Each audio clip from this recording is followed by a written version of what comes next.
Good morning, students. This is Mr.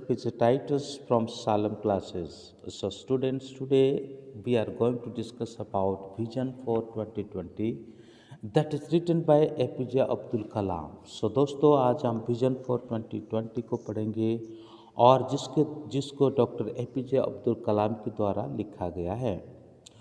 तो video को शुरू करने से पहले मैं आप लोग को एक छोटी सी रिक्वेस्ट करना चाहूँगा कि अभी तक अगर आपने मेरे चैनल को सब्सक्राइब नहीं किया है तो कृपया करके उसको सब्सक्राइब करें और साथ ही साथ पास में जो रेड कलर की बेल आइकन दिख रहा है उसको भी दबाएं ताकि आप हर नए वीडियो की जानकारी को नोटिफिकेशन को प्राप्त करते रहेंगे। तो चलिए शुरू करते हैं आज की video lecture. Let us begin today's video lecture and before entering to this lecture, so I would like to tell you about the introduction of Dr. APJ Abdul Kalam, means a short biography of Dr. APJ Abdul Kalam। एक छोटा सा, मैं पहले उसको पूरा English में पढ़ूंगा उनके लाइफ बैकग्राउंड को, उसके बाद फिर हिंदी में भी उसको ट्रांसलेशन करके आपको बताऊंगा।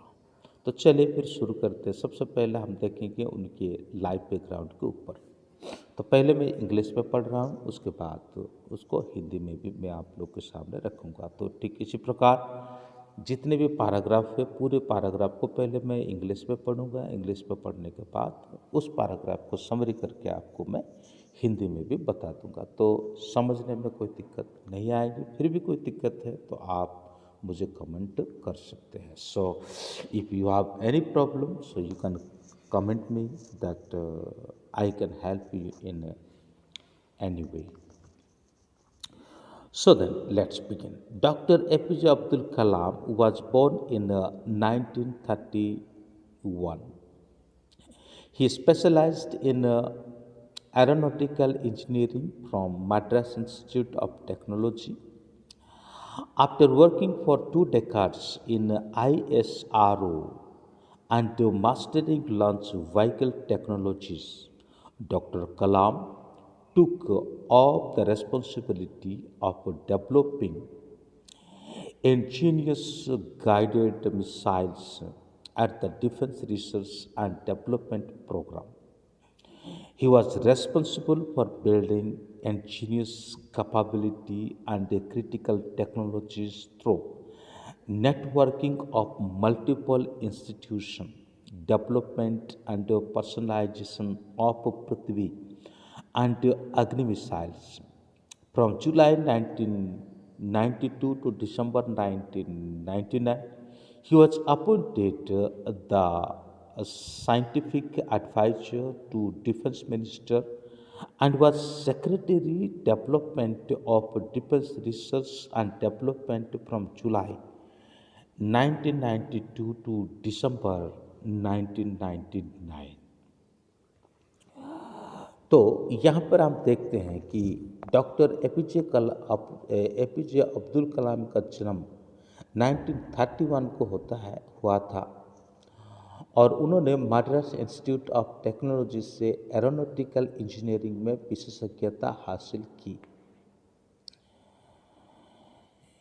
जैसे कि ISRO Indian Space Research Organisation भारतीय अंतरिक्ष अनुसंधान संस्थान में 2 दशक तक कार्य कर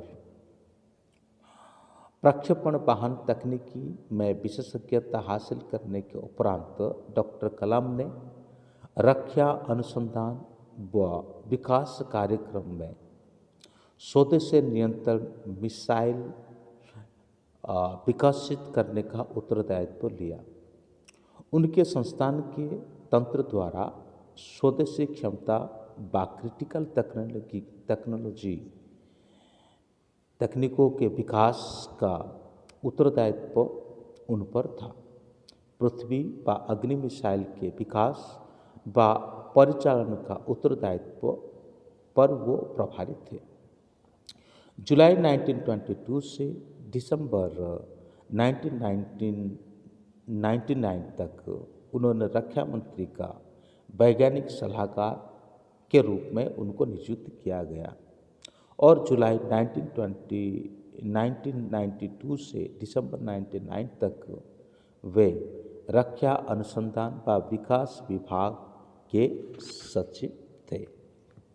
ठीक है, यहाँ तक आपको क्लियर हो गया।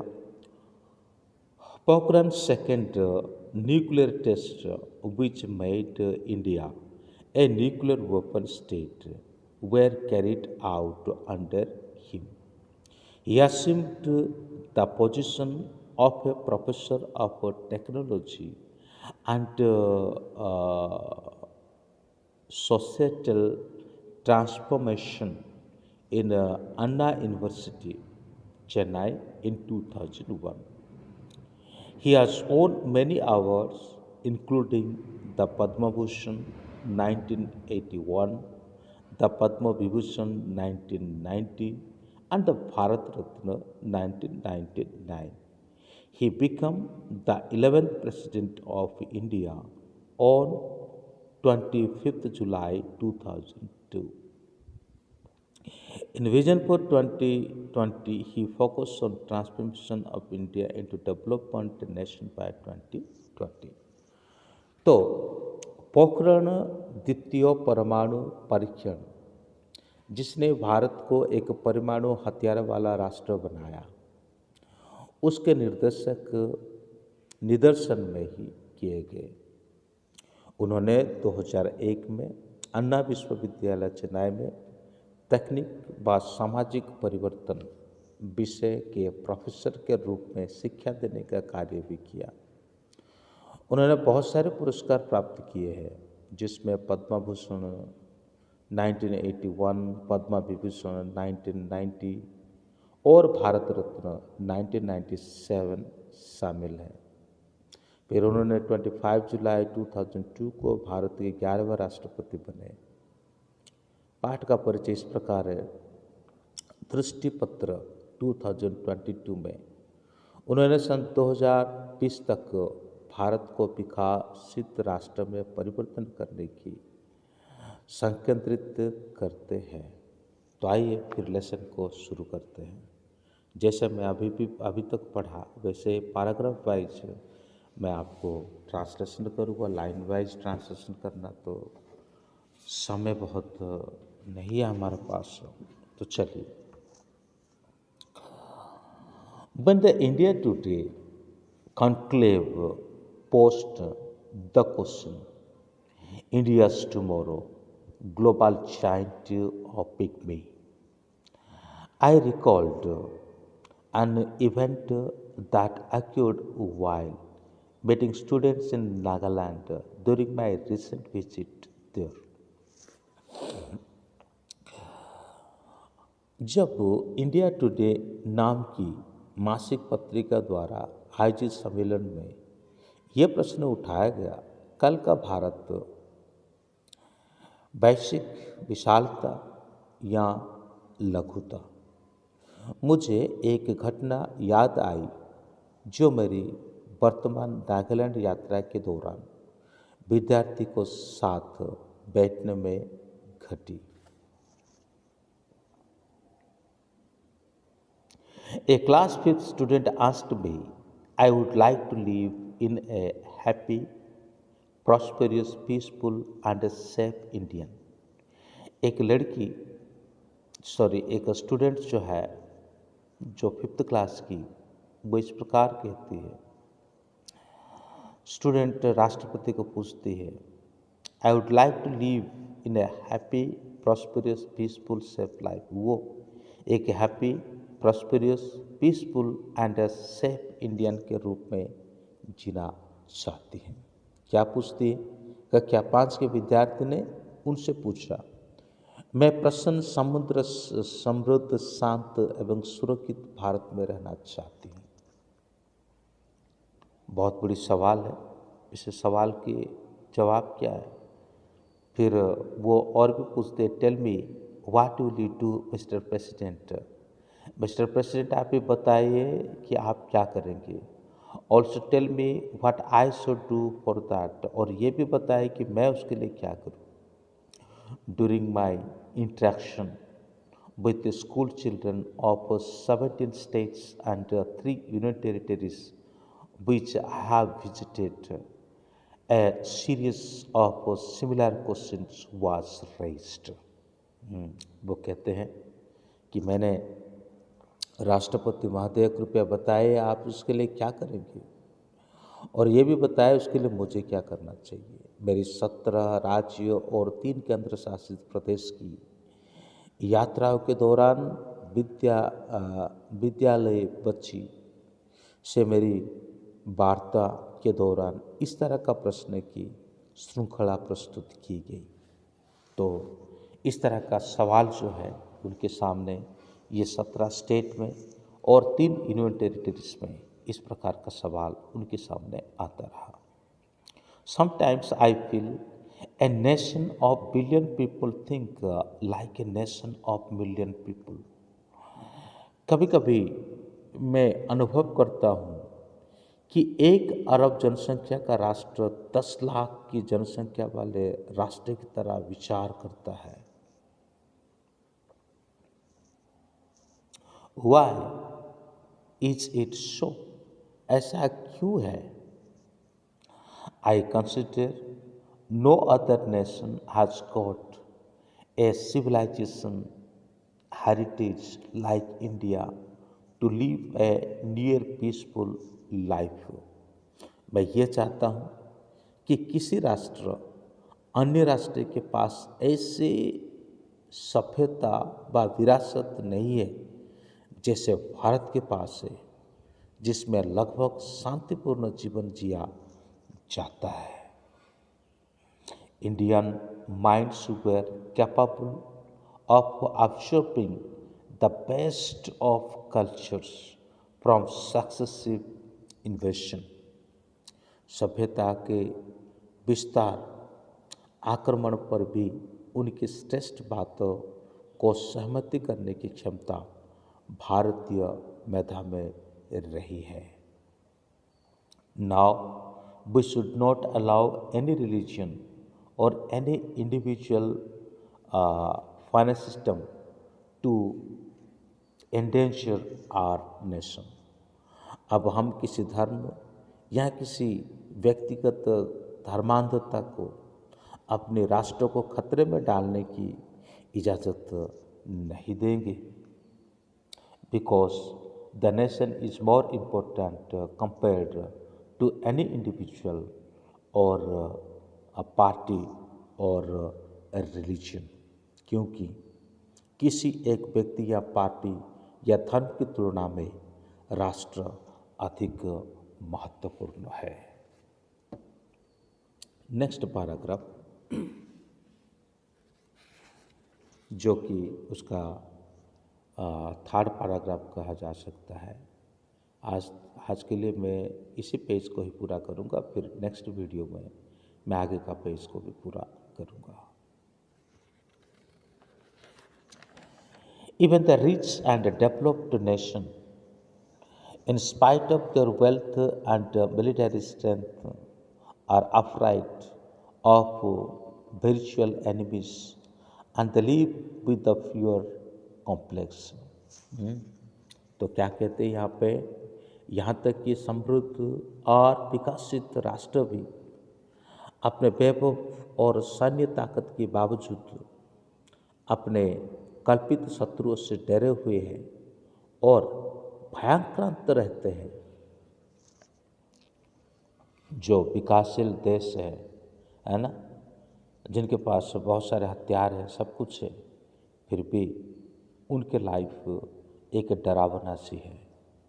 Economic prosperity and military strength along do not bring peace to any nation. आर्थिक बढ़ोतरी या तो फिर कोई मिलिटरी स्ट्रेंथ जो है वो क्या नहीं कर पाएगा, एक देश में पीस को लेकर के नहीं आ पाएगा।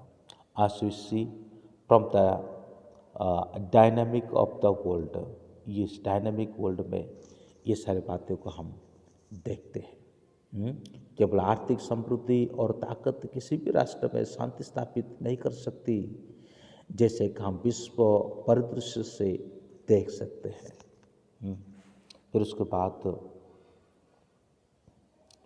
इन such situation it is also very important to transform out religious forces into spiritual forces.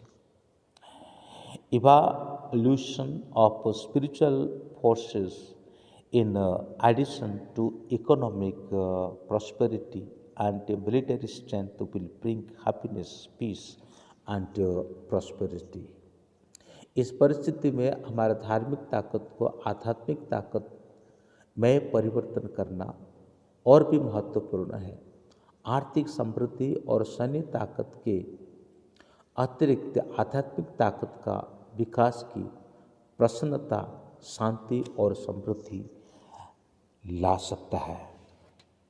We got freedom in 1947 as a result of what I call the first vision for the nation. हम 1947 में स्वतंत्रता प्राप्त करें।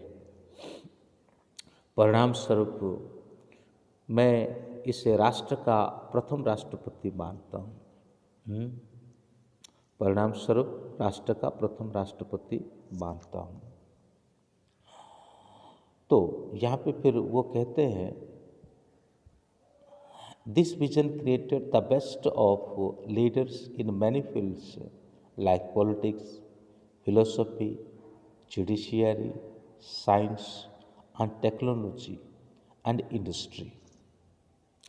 इस दूरदृष्टि ने अनेक क्षेत्र में उत्तम नेतृत्व दिया, जैसे राजनीति, दर्शन, न्यायालय, विज्ञान और तकनीक और उद्योग में।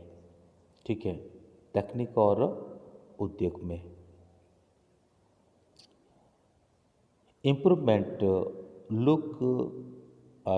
took place in many aspects of life.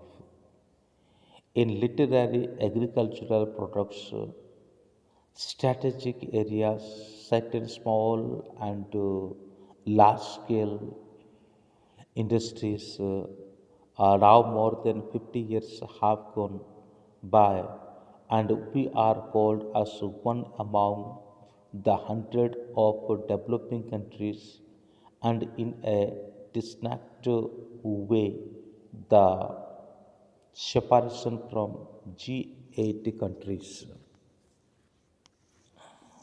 तो यहाँ पे हम देख सकते हैं जीवन के अनेक क्षेत्र में साक्षरता, कृषि, तो यहाँ किस किस चीज़ों से हम देख सकते हैं उसका डेवलप। जैसे कि कहा जाता है कि 1947 में स्वतंत्रता तो हमने प्राप्त कर लिया है ना, और ये राष्ट्र का यही राष्ट्र का प्रथम दृष्टिपत्र वो मानते हैं। इस दूरदृष्टि ने अनेक क्षेत्र में उत्तम नेतृत्व जैसे राजनीतिक, दर्शन, न्यायालय, विज्ञान और तकनीक और उद्योग में, जीवन के अनेक क्षेत्र में, साक्षरता में, कृषि उत्पादों में और सामरिक क्षेत्र में कुछ निश्चित लघु और बृहत उद्योग में सुधार हुआ। जब फिर उसके बाद वो कहते हैं, now more than 50 years have gone by and we are called one among 100 of developing countries। 50 साल से अधिक निकल चुका है ना। जब 50 से अधिक वर्ष हो चुके हैं और 100 से अधिक विकासशील राष्ट्र में से एक हम कहा जाते हैं, और G8 राष्ट्र से एक विशेष हद से अलग माना जाता है। We have developing countries and we have many challenges. Nearly 260 million people who are below the poverty line have to join the mainstream of good life। तो यहाँ पे कहते हैं कि नियरली 260 मिलियन लोग जो है अभी भी गरीब के हालात में जी रहे हैं, और जिनको main stream of good life में, यानी एक समृद्ध से लाइफ में उनको आना जरूरी है। 100% literacy health for all multiple. तो स्टूडेंट इसके आगे का जो पेज है, मतलब 2 लाइन बची है, जो नेक्स्ट वीडियो लेक्चर में उसको ऐड किया जाएगा, रीडिंग होगा, पर मैं समझा देता हूँ ज़रूर। Industrial and agricultural productivities and lifestyle which a value system have to emerge. Hence, we need the second vision for the nation to become developed. तो यहाँ कहते हैं कि जो प्रॉपर्टी के लाइन पे जो लोग हैं, और इन लोगों के लिए भी हमें और एक दर्शन को देखना है, ताकि उनके जीवन जो उनके हालात जो है उसको हमको क्या करना होगा, उनको एक सटीक स्थान पर लेकर के आना होगा। तो आज का वीडियो मैं यहीं पे पूरा करता हूँ, फिर अगले वीडियो में मिलूँगा। तब तक के लिए जय हिंद।